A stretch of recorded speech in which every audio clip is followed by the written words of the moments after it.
Hello again adventurers, welcome to the exciting video from Costa Rica, and today we're gonna be exploring the Carara National Park. After we will go to the Jaco Viewpoint. So let's get into the vlog!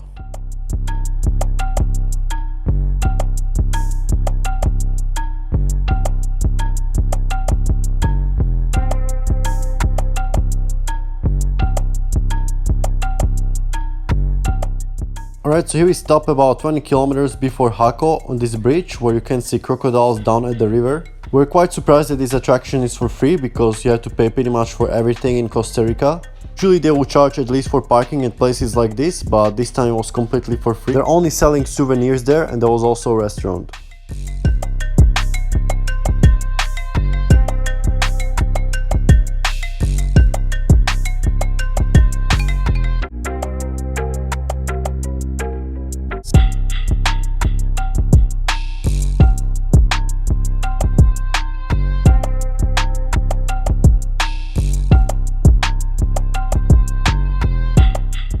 Also, I'm not sure if these crocodiles are naturally living in this river or they put them here as attraction for tourists, because it seemed very suspicious that so many of them are right here at this bridge where cars are passing. It seems more like they're put here and locals are feeding them.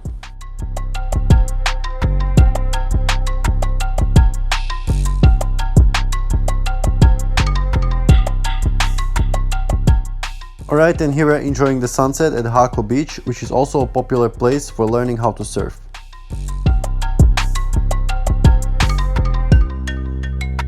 Alright, and here we are beginning the hike through Carara National Park, which is just by the road after the place where we saw the crocodiles yesterday. And we pay $10 entrance fee, and there are two places where you can go. Another one is 1 kilometer away from here, so we're gonna check it out later, so hopefully it's gonna be worth it. Let's go!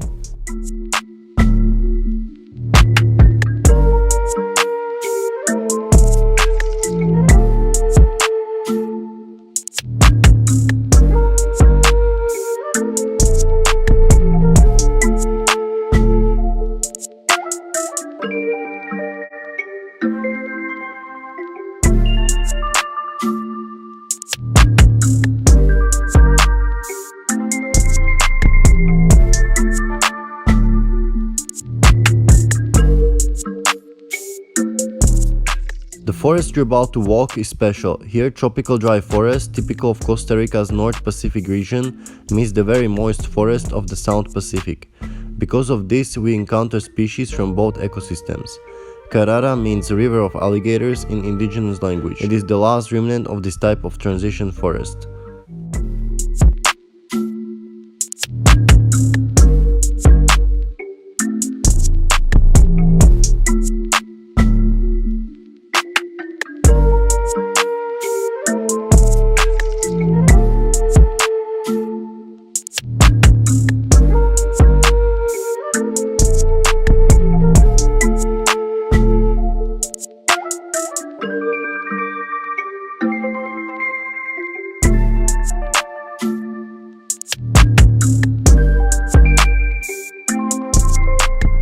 So it's very remarkable to see these big trees even here where it's so dry right now and hot. The driest month it doesn't rain for weeks at a time, and the temperatures are soaring up to 40 degrees Celsius. But because the soil around these big trees is shaded most of the time by other trees and branches around, it's also covered by a layer of leaves that fall down, so the soil stays moist deep underneath most of the time.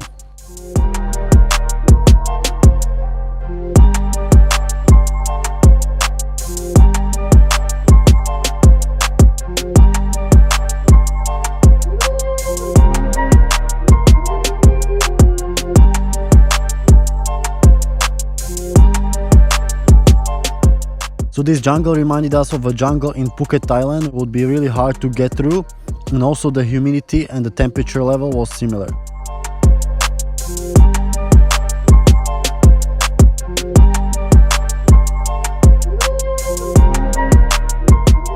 Right, and as we are approaching the halfway point, we noticed that there are some monkeys hanging on the branches of the trees. We saw monkeys before a few weeks ago at the Caribbean side, but now we see them first time here at the Pacific side. Since this is the first time seeing them, we don't know how rare they are here, so we are just recording them a lot, but later we're gonna realize that there's quite a lot of them in this area here. But they usually hang around in bigger groups, so if you're gonna see one monkey, you're gonna see many of them around.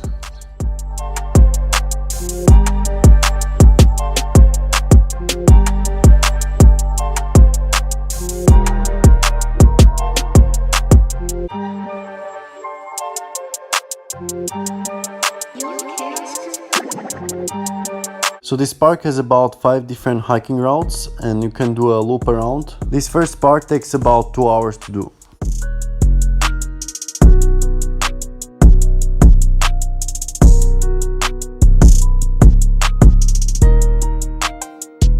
Also, this national park is quite close to the main road that you can see just over here, which used to be probably another entrance. So I was quite surprised that we saw monkeys over there, but monkeys are not so shy from people. And over here we spotted iguana on the tree climbing up, so it was pretty fascinating. I didn't know that they can climb the trees.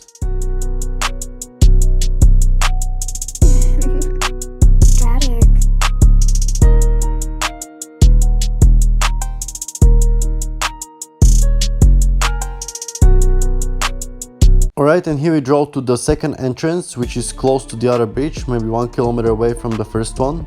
They said it closes the park at 4 p.m, but we haven't seen anybody checking tickets at the other entrance, so maybe you can sneak in there for free. In just a few minutes of walking, we saw these monkeys crossing the branches of the trees to the other side of the road. At first we were kind of cautious because we're reading that these cappuccino monkeys can be quite aggressive. And also we had very bad experience with monkeys in Thailand, but these ones were just moving along, minding their own business.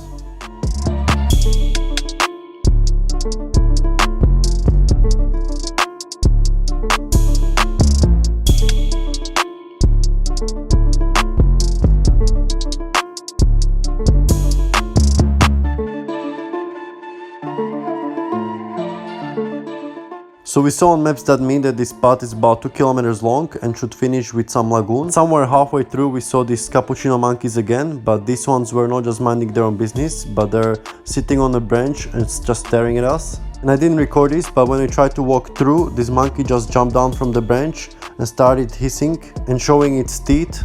And more of them were starting to approach us. We didn't want to risk getting attacked like in Thailand, so we just decided to return back and travel back to Jaco, where we're gonna hike up to this viewpoint.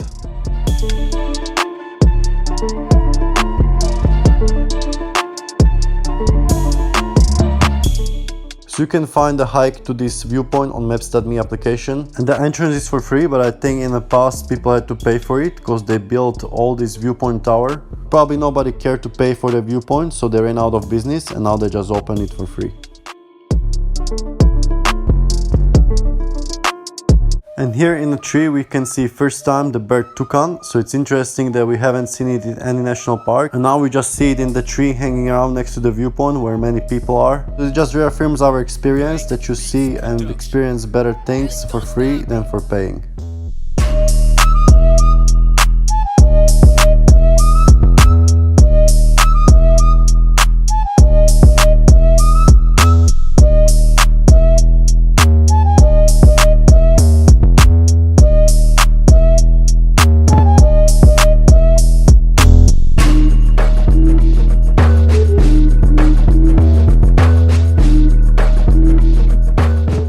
Here I'm flying the drone next to the viewpoint with the foresty hills. Now you can see the city of Jaco at the background and the Pacific Ocean on the left with the waves crashing in.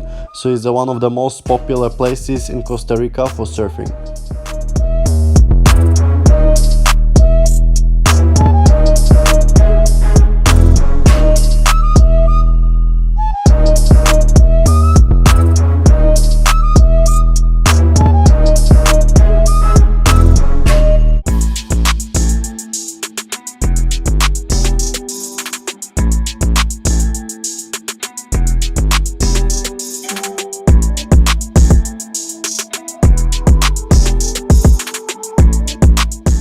So even though it seems like these hills near Jaco are really foresty, there are also a lot of hills that are completely deforested for animal agriculture. And especially here in this dry area of Costa Rica, it's really hard to regrow trees once you cut them down.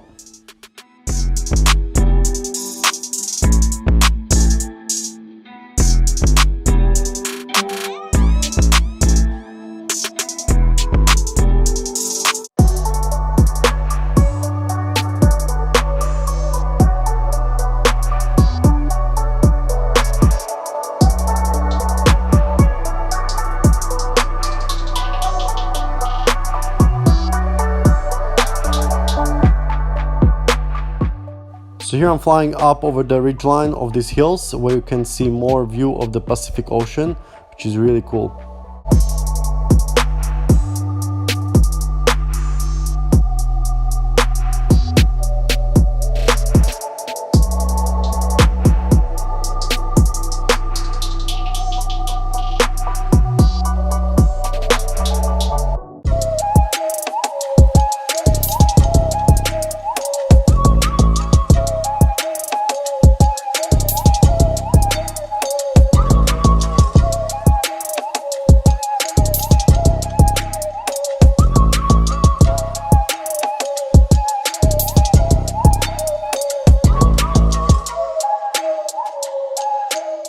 As we were descending back down from the viewpoint, we saw some monkeys just by the side of the road over there. We also saw iguana somewhere up there, so on this little hike to the viewpoint we actually saw more animals than in Carara National Park, so it just goes to show you don't have to pay to see animals in Costa Rica. It goes for other attractions as well. The more money we paid, the less animals we saw or the more boring it was, like the Monteverde Nature Reserves. For example, the thermal river near Arena Volcano was for free, and we had so much more fun there than some of the paid places. So just because you pay a lot of money for something doesn't mean it's gonna be good.